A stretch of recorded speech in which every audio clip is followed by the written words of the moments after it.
നമസ്കാരം. ബസ്സിന് കാശ് കൊടുക്കാൻ കഴിവില്ലാത്ത സ്ത്രീകൾ കുട്ടികളെ സ്കൂളിലേക്ക് അയക്കുന്നുവെന്ന ഗതാഗത വകുപ്പ് മന്ത്രി CP ജോണിന്റെ പരാമർശം വലിയ രീതിയിൽ തന്നെ വിവാദങ്ങൾക്ക് വഴിവെച്ചിരിക്കുകയാണ്.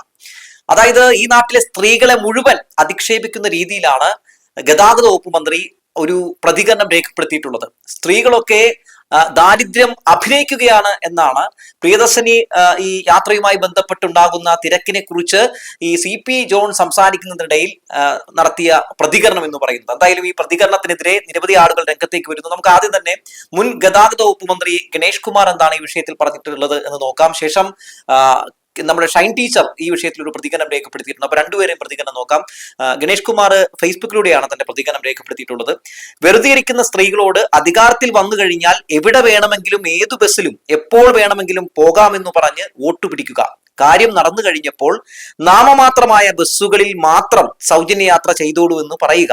എന്നിട്ട് ആ ബസ്സുകളിൽ സൗജന്യ യാത്ര ചെയ്യുമ്പോൾ പൈസ ഉണ്ടെങ്കിലും സൗജന്യമായതുകൊണ്ട് തള്ളിക്കയറുന്നു എന്ന് പറഞ്ഞ് സ്ത്രീകളെ അധിക്ഷേപിക്കുക. സൗജന്യത്തിന് വേണ്ടി ദാരിദ്ര്യം അഭിനയിക്കുകയാണെന്ന് പറയുക.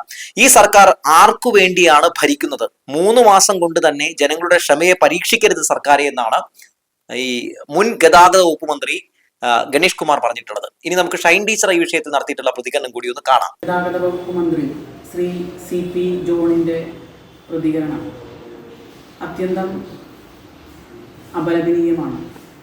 കേരളത്തിലെ സ്ത്രീകളെ അവഹേളിക്കുന്ന തരത്തിൽ കേരളത്തിലെ ജനങ്ങളുടെ അന്തസ്സിനെ ഇടിച്ചു താഴ്ത്തുന്ന വിധത്തിലുള്ള ഒരു പരാമർശമാണ് ശ്രീ ഗതാഗത വകുപ്പ് മന്ത്രി ശ്രീ CP ജോണിൽ നിന്നും ഉണ്ടായിട്ടുള്ളത്. യഥാർത്ഥത്തിൽ കേരളത്തിലെ ജനങ്ങളുടെ അന്തസ്സിന് നിരക്കുന്ന ഒരു രാഷ്ട്രീയ നേതാവല്ല, ഒരു ഭരണകർത്താവല്ല താനെന്ന് അദ്ദേഹത്തിൻ്റെ ഏറ്റവും വില കുറഞ്ഞ പ്രസ്താവനയിലൂടെ തെളിയിച്ചിരിക്കുകയാണ്. അദ്ദേഹം പറഞ്ഞത് സ്വകാര്യ സ്കൂളുകളിൽ കുട്ടികളെ ഫീസ് കൊടുത്ത് പഠിപ്പിക്കുകയും എന്നാൽ കേരളത്തിലെ KSRTCയിൽ സൗജന്യ യാത്രയ്ക്ക് വേണ്ടി സ്ത്രീകൾ തള്ളിക്കയറുകയും ചെയ്യുന്നു. അതുപോലെ സ്വകാര്യ ആശുപത്രിയിൽ ചികിത്സയ്ക്ക് പോവാതെ ഗവൺമെൻറ് ആശുപത്രികളിലെ വരാന്തകളിൽ കിടക്കുന്നു എന്ന് ഏറ്റവും അവഹേളനപരമായി കേരളത്തിലെ സ്ത്രീകളെ, കേരളത്തിലെ ജനങ്ങളെ അദ്ദേഹം കാണുന്നു എന്നുള്ളതിന് ഉദാഹരണമാണ്. യഥാർത്ഥത്തിൽ സ്ത്രീകളുടെ സൗജന്യ യാത്ര, KSRTCയിൽ സ്ത്രീകളുടെ സൗജന്യ യാത്ര എന്നുള്ളത് ശ്രീ CP ജോൺ ഉൾപ്പെടെയുള്ള UDFിൻ്റെ കോൺഗ്രസിൻ്റെ നേതൃത്വത്തിലുള്ള ആ സംവിധാനത്തിൻ്റെ കേരളത്തിലെ ജനങ്ങളോടുള്ള ഒരു വാഗ്ദാനമായിരുന്നു, തെരഞ്ഞെടുപ്പ് വാഗ്ദാനമായിരുന്നു, വോട്ട് കിട്ടാൻ വേണ്ടിയിട്ടുള്ള വാഗ്ദാനമായിരുന്നു. അതനുസരിച്ച് അവർക്ക് വോട്ട് കിട്ടി അധികാരത്തിൽ വന്നു. എല്ലാവരും അവരുടെ വാഗ്ദാനത്തെക്കുറിച്ച് ചോദിക്കാൻ തുടങ്ങി. ഈ ഒരു അവസരത്തിലാണ് നിവൃത്തിയില്ലാതെ ആ ഒരു വാഗ്ദാനം നടപ്പാക്കാൻ തീരുമാനിച്ചത്. അപ്പോൾ തന്നെ കേരളത്തിൽ വലിയ തോതിലുള്ള ചർച്ച അതിനെക്കുറിച്ച് നടന്നിരുന്നു. കാരണം ഒരു സൗജന്യമായ ഒരു സാഹചര്യം ഒരു ഗവൺമെൻറ് എടുക്കുമ്പോൾ അസമമായൊരു സമൂഹത്തിൽ ഏത് രീതിയിൽ കൊടുക്കണം എന്നുള്ളത് ആലോചിച്ച് ജാഗ്രതയോടുകൂടി തീരുമാനിക്കാനുള്ളൊരു കഴിവ് UDFോ അതിൻ്റെ സംവിധാനമോ കാണിച്ചില്ല. അവർക്കതിന് കഴിഞ്ഞില്ല. എല്ലാവർക്കും സൗജന്യമായി യാത്ര ചെയ്യാം എന്ന് ഉറപ്പ് കൊടുക്കുകയും അത് നടപ്പാക്കുകയും ചെയ്തു. ആ ഉറപ്പ് എന്നുള്ളത് ജനങ്ങളെ സംബന്ധിച്ച് ഇന്നത്തെ സാഹചര്യത്തിൽ അവരുടെ അവകാശമാണ്. സ്ത്രീകളെ സംബന്ധിച്ച് സ്ത്രീകളുടെ അവകാശമാണ്. ആ അവകാശം അവർ ഉപയോഗിക്കുന്നതിൽ എന്താണ് തെറ്റ്?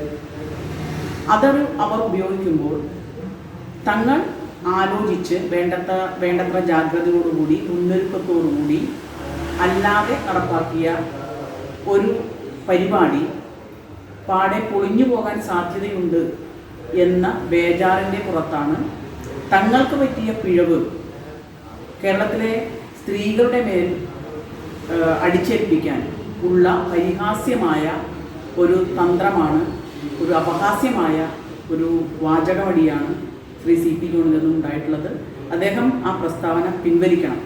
മാത്രവുമല്ല, ഇതിനു മുൻപ് 2011 കാലഘട്ടത്തിൽ 11, 14, 15 കാലഘട്ടത്തിൽ അന്നത്തെ UDFിൻ്റെ നേതാക്കളിൽ നിന്ന് ഒരു കാലഘട്ടത്തിൽ 2002 കാലഘട്ടത്തിലും ഇതുപോലെ ശ്രീ ഉമ്മൻചാണ്ടി മുഖ്യമന്ത്രിയായിരുന്ന കാലഘട്ടത്തിലും സർക്കാർ ജീവനക്കാരുടെ സമരത്തെ അപഹസിക്കുന്നതിന് വേണ്ടി സർക്കാർ ആശുപത്രിയിൽ പ്രസവിച്ച് സർക്കാർ സ്കൂളുകളിൽ സൗജന്യ വിദ്യാഭ്യാസം നേടി സർക്കാർ ജോലിയും നേടി അങ്ങനെ സുഖിച്ച് ജീവിക്കാമെന്ന് കരുതേണ്ടതില്ല എന്ന് അപഹസിക്കുന്ന രീതിയിലുള്ള പ്രസ്താവന അന്നത്തെ മുഖ്യമന്ത്രിയിൽ നിന്ന് ഉണ്ടായിട്ടുണ്ട്.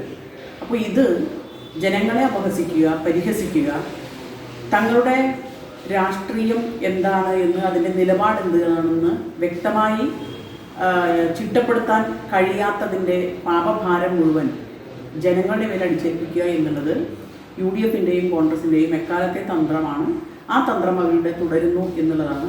ഏതായാലും കേരളത്തിലെ സ്ത്രീകൾക്ക് എതിരെ നടത്തിയിട്ടുള്ള അവഹേളനപരമായ, അവജ്ഞാപരമായ, പരിഹാസ്യപരമായ ഈ നിലപാട് ശ്രീ CP ജോൺ പിൻവലിക്കണം എന്നാണ് ആവശ്യപ്പെടാനുള്ളത്. നോക്കൂ, പാലം കടന്നു കഴിഞ്ഞപ്പോൾ കൂരായണ എന്ന് പറയുന്ന CP ജോണിനെയാണ് നമ്മൾ കാണുന്നത്. ഈ വിഷയവുമായി ബന്ധപ്പെട്ടുകൊണ്ട് ഇന്ന് CPMന്റെ സംസ്ഥാന സെക്രട്ടറി MV ഗോവിന്ദൻ മാഷ് നടത്തിയിട്ടുള്ള ഒരു പ്രതികരണം കൂടി നമുക്കൊന്ന് കാണാം. ഇപ്പോഴും കേരളം ചർച്ച ചെയ്യപ്പെടുന്നത് CP ജോണിന്റെ പ്രസ്താവനയുമായിട്ട് ബന്ധപ്പെട്ടാണ്. കേരളത്തിലെ സ്ത്രീകളെ അവമാനിച്ച ഗതാഗത വകുപ്പ് മന്ത്രി CP ജോൺ ജനങ്ങളോട് മാപ്പ് പറയണം എന്നിപ്പോഴും കേരളം ഒറ്റക്കെട്ടായിട്ട് പറഞ്ഞുകൊണ്ടിരിക്കുകയാണ്. ശാക്തീകരിക്കപ്പെട്ട വലിയൊരു ജനവിഭാഗമാണ് കേരളത്തിലെ സ്ത്രീകൾ. കേരളത്തിൽ പകുതിയോളം തദ്ദേശ സ്ഥാപനങ്ങൾ കൈകാര്യം ചെയ്യുന്നത്, ഭരിക്കുന്നത് സ്ത്രീകളാണ്. വിദ്യാഭ്യാസത്തിലൂടെയും നവോത്ഥാന മുന്നേറ്റങ്ങളുടെയും കുടുംബശ്രീ പോലെയുള്ള കൂട്ടായ്മകളുടെയും മുന്നേറിയ മലയാളികൾ, പ്രത്യേകിച്ച് സ്ത്രീ സമൂഹമാകെ വളരെയേറെ ശ്രദ്ധിക്കപ്പെട്ട ഒരു ജനവിഭാഗമായി കേരളത്തിൽ മാറിയിട്ടുണ്ട്. കേരളത്തിലെ ഈ ജനവിഭാഗത്തെയാണ്, ഈ സ്ത്രീകളെയാണ് ഗതാഗത വകുപ്പ് മന്ത്രി അപമാനിച്ചിരിക്കുന്നത്. ഇങ്ങനെ ശാക്തീകരിച്ച മലയാളി സ്ത്രീകളുടെ ആത്മാഭിമാനത്തെ ചോദ്യം ചെയ്യുന്ന ഒരാളെയും കേരളത്തിൽ പൊതുസമൂഹവും സ്ത്രീകൾ പ്രത്യേകിച്ചും അനുവദിക്കില്ല എന്ന ഉറച്ച ധാരണയാണ് എനിക്കുള്ളത്. മന്ത്രിയുടെ പുരുഷ മേധാവിത്വ ചിന്തയിൽ നിന്നാണ് സ്ത്രീകൾക്ക് എന്തോ ഔദാര്യം നൽകുന്നു എന്ന നിലയിലുള്ള ഈ പരാമർശങ്ങൾ വരുന്നത്. സ്ത്രീകൾക്ക് സൗജന്യ യാത്ര എന്നത് UDF തിരഞ്ഞെടുപ്പ് വാഗ്ദാനമായിരുന്നു എന്നെല്ലാവർക്കും അറിയാം.